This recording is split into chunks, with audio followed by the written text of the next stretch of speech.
बिस्मिल्लाहिर्रहमानिर्रहीम। अस्सलाम वालेकुम डियर स्टूडेंट। अल्हम्दुलिल्लाह हम फर्स्ट ईयर मैथमेटिक्स में 2 चैप्टर कंप्लीट करा चुके हैं। चैप्टर नंबर 1 कॉम्प्लेक्स नंबर और चैप्टर नंबर जो है वो 2 मैट्रिसेस एंड डिटर्मिनेंट्स। उन दोनों लेक्चर को हमने कंप्लीट कराकर उसका पीडीएफ भी अपलोड किया हुआ है। आज एक नया चैप्टर हम स्टार्ट करते हैं, चैप्टर नंबर 11। और मेरा एक्सपीरियंस ये है कि ये इस बुक का सबसे आसान चैप्टर है और आप बआसानी तौर पर इसको अटैम्प्ट कर सकते हैं। और हम जिस तरतीब में बेटा आपको कराएं, इस तरतीब से आप इसको पढ़ लीजिएगा। ये मेरा 33 इयर्स एक्सपीरियंस है इन ट्रिग्नोमेट्री के चैप्टर्स को पढ़ाने का। और बीइंग अ सिविल इंजीनियर मुझे इस ट्रिग्नोमेट्री की एप्लीकेशन भी मैं आपको साथ साथ एक्सप्लेन कर दूंगा। तो बेहतर ये है कि ये लेक्चर 1 है इस चैप्टर का। पहले आप जो है वो लेक्चर नंबर 1 है चैप्टर नंबर 11 का, और हम स्टार्ट करेंगे एक्सरसाइज 11.3 से।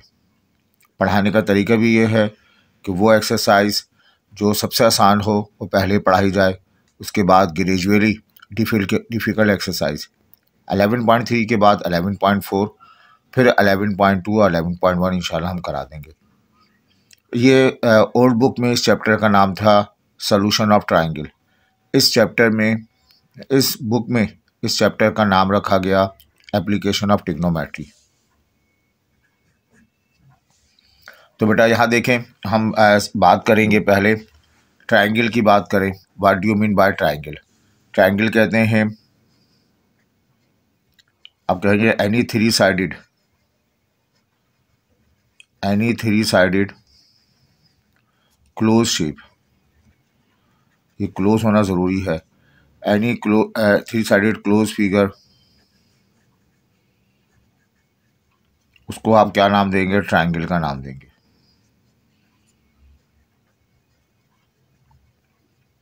कोई भी 3 साइडेड वाली बंद शक्ल, ये हमारे पास हमने ट्रायंगल बना ली। इसमें ये first side, second side, third side, ये पहला वर्टेक्स, दूसरा वर्टेक्स, तीसरा वर्टेक्स, इसे वर्टेक्स ए, बी और सी का नाम दे देंगे। इस पूरी एक्सरसाइज में जब भी हम ट्रायंगल बनाएंगे तो ट्रायंगल के कुछ कंपोनेंट होंगे। और कितने कंपोनेंट्स होते हैं? There are 6 components. There are 6 component in each triangle. 6 components in each triangle. इस चैप्टर में मोस्टली इन ईच ट्रायंगल, इस चैप्टर में जितने भी आप क्वेश्चंस करेंगे, तमाम क्वेश्चंस में ट्रायंगल दी जाएगी और तस्करा किया जाएगा उनके 6 कंपोनेंट का। ये ट्रायंगल आपके पास है।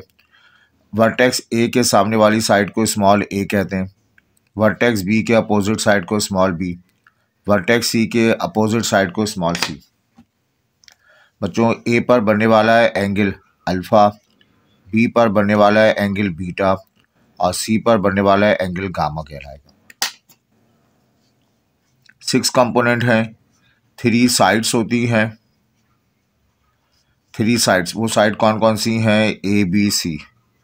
एंड और 3 एंगल्स होते हैं। वो एंगल्स कौन कौन से हैं? एक एंगल अल्फ़ा है, एक एंगल बीटा है, एक एंगल गामा है। तो जो भी हम ट्रायंगल बनाएंगे उस ट्रायंगल के 6 कंपोनेंट्स रखे जाएंगे।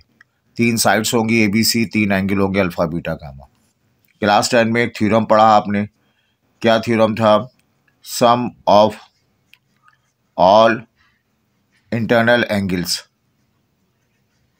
इन any triangle must equal to 180।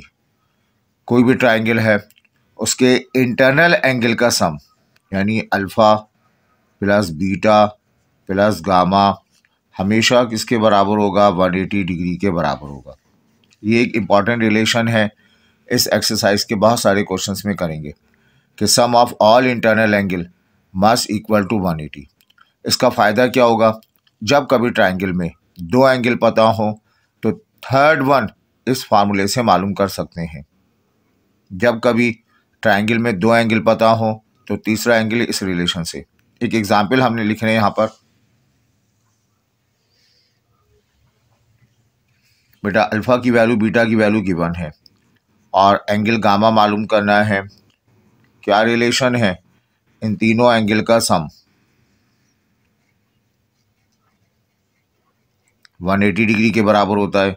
Alpha की जगह 50 डिग्री, बीटा की जगह 60 डिग्री, एंगल गामा 180 डिग्री के बराबर है। एंगल गामा मालूम करना है 180 माइनस 50 माइनस 60। 180 में से 50 निकालेंगे 130, 130 में 60 निकाल देंगे तो आपको मिल जाएगा 90 डिग्री, है ना। 180 माइनस 50 130 और 130 में 60 निकाल देंगे आप, आ जाएगा 110, 70 डिग्री आ जाएगा। तो एंगल गामा जो है वो आपको मिला 70 डिग्री के बराबर। ये बहुत आसान चीज़ है लेकिन बहुत इस्तेमाल की जाएगी, इसकी प्रैक्टिस रखिएगा। अब आते हैं एरिया। उर्दू में एरिया को कहते हैं रकबा, है ना, रकबा। और ये छोटी क्लासेस में बच्चों को पढ़ाया भी जाता है। ये एक रेक्टेंगल मैंने बनाया और ये फार्मूला याद होना चाहिए। इस रेक्टेंगल का एरिया, जस्ट फॉर नॉलेज, ये लेंथ, ये साइड लेंथ कहलाएगी, इसको हम ब्रेथ का नाम देंगे। तो एरिया मालूम करने के लिए, एरिया ऑफ रेक्टेंगल मालूम करने का फार्मूला क्या है, लेंथ इनटू ब्रेथ। ठीक है, आसान सी बात है। एक सर्कल ड्रॉ कर दिया जाए, ये उसका सेंटर पॉइंट है और ये इसका रेडियस r है।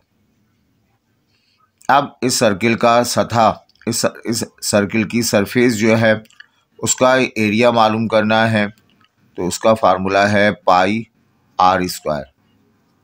पाई कांस्टेंट नंबर है 3.142 या r स्क्वायर। अब कोई भी ट्रायंगल आपके पास हो, ये बिल्कुल बेसिक फार्मूले हैं, समझिए प्राइमरी लेवल के फार्मूले हैं, छोटी प्राइमरी क्लासेस में बच्चों को पढ़ाए भी जाते हैं। ABC आपके पास एक ट्रायंगल है, इस ट्रायंगल का एरिया मालूम करना है। इस वर्टेक्स से एक लाइन ड्रॉ कर दें जो सामने वाली साइड पर परपेंडिकुलर हो। एक लाइन ड्रॉ कर दें जो सामने वाली साइड पे परपेंडिकुलर हो। इस साइड को एल्टीट्यूड का नाम दिया जाएगा। सही, एक किसी, और ये साइड जहां परपेंडिकुलर ड्रॉ किया गया है बच्चों, इसको नाम देंगे बेस का। याद करें, ट्रायंगल का area half multiplied by base multiplied by altitude. ये बहुत इस्तेमाल किया जाएगा एरिया ऑफ ट्रायंगल का फार्मूला, उसके बहुत सारे फार्मूले हैं। तो इस वक्त बेसिक फार्मूला है हाफ बेस एल्टीट्यूड। ये तीन बेसिक बातें हैं जो आपने कहीं ना कहीं बीच में इस्तेमाल करेंगे, इवन MCQ में भी पूछी जा सकती हैं। असल टॉपिक हमारा है 11.3। 11.3 के, अगर मैं 11.3 को नाम दूं तो ये पूरी एक्सरसाइज, इसमें जितने भी क्वेश्चंस हैं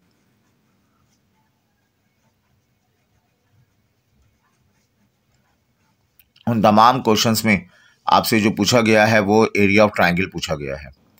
अब इसमें बहुत सारे केस हैं। पहला केस हम पढ़ते हैं when all sides are known. All sides known का मतलब साइड A भी मालूम है, B भी मालूम है, C भी मालूम है। इसका मतलब है A भी मालूम है, B भी मालूम है, C भी मालूम है, ये तीनों साइडें मालूम है। तो हम एक फार्मूला अप्लाई करते हैं। ये फार्मूला हीरो फार्मूला या हीरोन फार्मूला कहलाता है। सही, हीरो फार्मूला कहलाता है।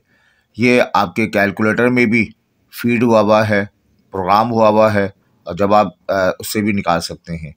इसका फार्मूला है square root of small s minus a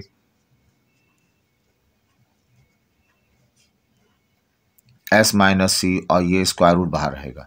ये फार्मूला है किसी ट्राइंगल का एरिया मालूम करने का। Under root of s minus a, s minus b, s minus c। ये s क्या है, तमाम साइड्स को आपस में ऐड कर दिया जाए और उसको 2 से डिवाइड कर दें तो s निकल आएगा। s को हम नाम देते हैं सेमी पेरीमीटर। पेरीमीटर का मतलब तमाम साइड का सम, और तमाम साइड का सम उसको 2 से डिवाइड कर दें तो सेमी पेरीमीटर, तो एस का फार्मूला है ए प्लस बी प्लस सी अपॉन 2। अब इसको अप्लाई करते हुए एक दो क्वेश्चंस करते हैं हम। कहा जा रहा है find area of triangle when ए की वैल्यू, बी की वैल्यू, सी की वैल्यू ये दी हुई है आपको। ए बी सी आपको गिवन है और एरिया ऑफ ट्राइंगल मालूम करना है। तीनों साइडें मालूम हो तो सूरत में ये हीरो फार्मूला अप्लाई करते हुए हम एरिया ऑफ ट्राइंगल मालूम कर सकते हैं। देखिए बेटा यहाँ पर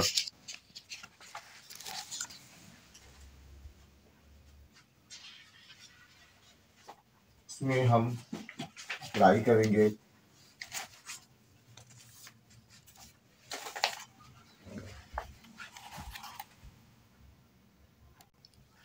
इस क्वेश्चन को मैंने दोबारा लिख लिया। एरिया मालूम करना है, तीनों साइड आपको गिवन है, तो सॉल्यूशन हम करें।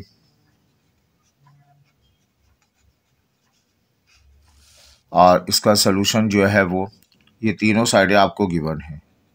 आपको क्वेश्चन में सी एम नहीं लिखा हुआ, मैंने इसको सी एम लिख दिया था कि एक बात समझाने में आसानी रहे। ए की वैल्यू दी हुई है 98 सेंटीमीटर, बी की वैल्यू दी हुई है, सी की वैल्यू दी हुई है, तो ए बी सी आपको गिवन होंगे। टू फाइंड, जो आपको मालूम करना है इस ट्राइंगल का एरिया मालूम करना है। एरिया मालूम करने के लिए जब तीनों साइडें पता हो तो हम अंडर रूट वाला फार्मूला अप्लाई करते हैं।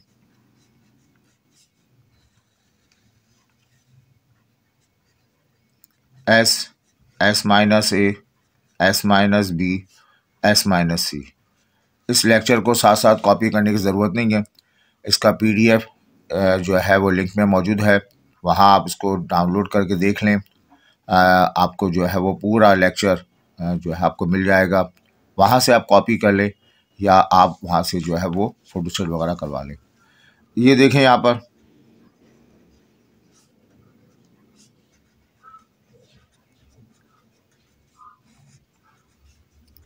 ये एस का फार्मूला है ए प्लस बी प्लस सी। एस की वैल्यू 98, इसकी वैल्यू 120 और इसकी वैल्यू 200 और डिवाइडेड बाय 2। तो बेटा एस हम कैलकुलेट कर सकते हैं, कैलकुलेटर हमें अलाउ है, साइंटिफिक कैलकुलेटर अलाउ है। आपके पास साइंटिफिक कैलकुलेटर होना चाहिए। मोबाइल से बेटा प्रैक्टिस ना करें, साइंटिफिक कैलकुलेटर से मल्टीप्लीफाई करें। यह आ जाएगा 418 अपॉन 2 आ जाएगा, और जब हम इसको 2 से डिवाइड करेंगे तो 209 तमाम साइड सेंटीमीटर में है, तो ये भी क्या होगा, सेंटीमीटर में होगा। एक बात याद रखिएगा, ये जो एस निकालते हैं ये एस ए से भी ग्रेटर होगा, बी से भी ग्रेटर होगा, सी से भी ग्रेटर होगा। इस फार्मूले में जब भी एस निकाला जाएगा वो S must be greater than A, greater than B, greater than C. अगर ऐसा नहीं है तो आप चेक कर लें कहीं आपने मिस्टेक की है।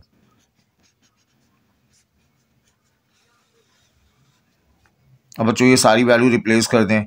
एस की जगह लिखोगे 209, फिर आ जाएगा 209 माइनस ए, ए की वैल्यू 98 आ गई, फिर आ जाएगा S minus B 209 minus B, B की जगह आ जाएगा 120, एस माइनस सी 209 माइनस का 200। ठीक है, ये आप और सिंप्लीफाई कर लेते हैं बेटा, ये 209 आ जाएगा। 209 में से आपने 98 को माइनस कर देना है, तो 111 पढ़ा जाएगा। 209 में से 209 माइनस का 120, तो बच्चों ये आ जाएगा आपके पास 89, और 209 में से आप सब्ट्रैक्ट कर दें 200 को तो 9 पढ़ा जाएगा। ठीक है, ये आपके पास अंडर रूट रहेगा, और इन सबको आपस में हम क्या करेंगे बताइए, मल्टीप्लाई करेंगे।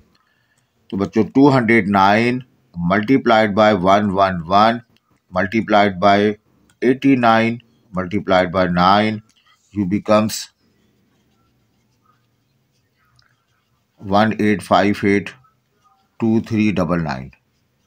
ये लिखा आपने, क्योंकि ये बड़ा सा नंबर है, ये आपके पास कैलकुलेटर में आ गया 189। अब आपने क्या करना है, डायरेक्ट जो है वो स्क्वायर रूट लिखना है, और स्क्वायर रूट के अंदर जो चीज़ मांगे तो उसकी जगह आपने आंसर प्रेस कर देना है। या सही, क्योंकि अभी पिछले आंसर ही आया है, तो आप कैलकुलेट करेंगे, ये आ जाएगा 4310, 4310.73, ये रिज़ल्ट आ गया। अब बेटा ख्याल रखिएगा, तमाम साइड किस में लिखें, C M C M C M, तो एरिया लिखा जाएगा सी एम का स्क्वायर। एरिया क्या लिखा जाएगा, सी एम का स्क्वायर। अब ये बाज़ बच्चे गलत पढ़ते हैं, ये सी एम का स्क्वायर लिख तो दिया, लेकिन इसको लिखा जाता है इस तरह से 4310.73, इसको पढ़ा जाएगा स्क्वायर सेंटीमीटर। तो जब भी एरिया निकाला है सेंटीमीटर स्क्वायर बोल तो सकते हैं, लेकिन इंजीनियरिंग लैंग्वेज क्या है इसकी कि सेंटीमीटर स्क्वायर ना पढ़ा जाए, इसको पढ़ा जाए स्क्वायर सेंटीमीटर। जिस तरह आप जिस घर या फ्लैट वगैरह में रहते हैं वहाँ मालूम करें, तो छोटे घर हैं तो 120 स्क्वायर यार्ड पढ़ा जाता है, 120 यार्ड स्क्वायर नहीं पढ़ते। या कहा जाता है फ्लैट्स वगैरह है ना 800 स्क्वायर फीट कहा जाता है, तो वो फीट स्क्वायर नहीं पढ़ते। तो याद रखिएगा, तो यहाँ इसको हम सेंटीमीटर स्क्वायर लिख तो सकते हैं, लेकिन पढ़ा क्या जाएगा, स्क्वायर सेंटीमीटर पढ़ा जाएगा। आई होप ये क्लियर है। आज बेटा एक और सवाल हम करते हैं, इसके 2 पार्ट हैं, 7, 8 पार्ट आप ट्राई कीजिएगा। एक और एग्जाम्पल हम कराते हैं आपको, गो कि इसकी ज़रूरत नहीं है, लेकिन आप जो है वो हमारे चैनल पे आए हैं और इसलिए आए कि आप जो है वो ग्रिप कर सके, ऐसी ग्रिप कर सकें कि आप आगे स्टूडेंट को आगे इन फ्यूचर पढ़ा सकें और ख़ुद भी जो है कॉन्फिडेंस हो। तो हम एक और सवाल आपको कराए थे ताकि आपको ये समझ में आ जाए। अगर पिछला इसका समझ में आ गया है, आप रिवाइज़ कर रहे हैं, तो इसको आप आगे स्किप कर सकते हैं। बेटा यहाँ कहा जा रहा है एरिया ऑफ ट्राइंगल, ट्राइंगल का एरिया मालूम करना है। गिवन डैट ये लिखा हुआ है, ए की वैल्यू दी हुई है, बी की वैल्यू दी हुई है, सी की वैल्यू दी हुई है। ये है 40 सेंटीमीटर, 12 सेंटीमीटर, 38 सेंटीमीटर, तमाम साइड्स गिवन है। एरिया मालूम करना है, to find area of triangle मालूम करना है। तो बेटा हम जानते हैं एरिया ऑफ ट्राइंगल को लेकर हमारे पास अगर तमाम साइडें पता हों, ऑल साइड्स आर नोन, तो बच्चों वहाँ पर फार्मूला क्या है, S minus A, S minus B और एस माइनस सी, ये इसका फार्मूला है। एस मालूम किया जाएगा, एस सेमी पेरीमीटर कहलाता है, याद है, ए प्लस बी प्लस सी अपॉन 2 के बराबर होगा। बेटा ए की जगह 40 रिप्लेस कर देंगे, ये 12 प्लस 38 अपॉन 2 आ जाएगा। एस आ जाएगा ये 50 और 40, 90 अपॉन 2 आ जाएगा। 90 अपॉन 2 का मतलब एस की वैल्यू क्या आ गई हमारे पास, 45 cm। ये जो एस आया है ये ए से भी ग्रेटर होगा, बी से भी ग्रेटर होगा, सी से भी ग्रेटर होगा। अब हम इसको सब्स्टिट्यूट करा देते हैं, ठीक है।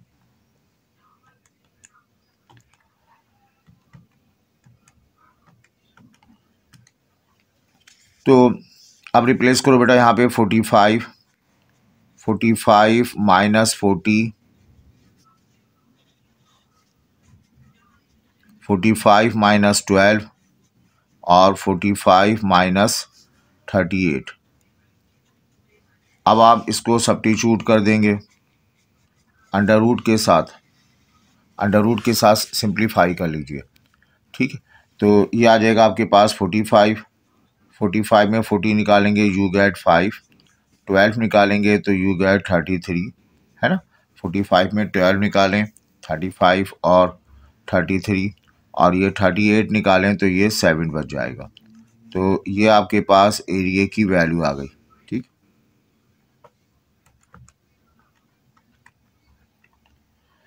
अच्छा बेटा अब देखो, ये 45 multiplied by 5 multiplied by 33 multiplied by 7, तो बच्चों इसका जवाब 51975 आ जाएगा। और आपने करेंगे क्या, फिर आप जब आप इसका जवाब निकालें तो अब आपने करना क्या है, स्क्वायर रूट, और फिर स्क्वायर रूट के साथ आपने आंसर प्रेस कर देना है। और फिर रिज़ल्ट आ जाएगा आपके पास 15 पॉइंट, और अगर पॉइंट में नहीं आ रहा तो ये SD प्रेस कर दे तो 227.98 तमाम साइड दी हुई है आपको। किसमें? तमाम साइड सेंटीमीटर में है, तो बेटा इसका जवाब सेंटीमीटर स्क्वायर आ जाएगा। तो ये केस नंबर 1 हमने आपको करा दिया। इस केस की जो है वो आप प्रैक्टिस कीजिएगा, और आज अगले लेक्चर से फिर हम इसके बाकी जो है फार्मूले इस एक्सरसाइज में या आपके इस चैप्टर में एरिया ऑफ ट्राइंगल मालूम करने के 3 केसेस डिस्कस किए गए हैं, केस 1, केस 2, केस 3। लेकिन इन केसेस को पढ़ने के साथ साथ आपको ये बेसिक फार्मूला भी याद होना चाहिए।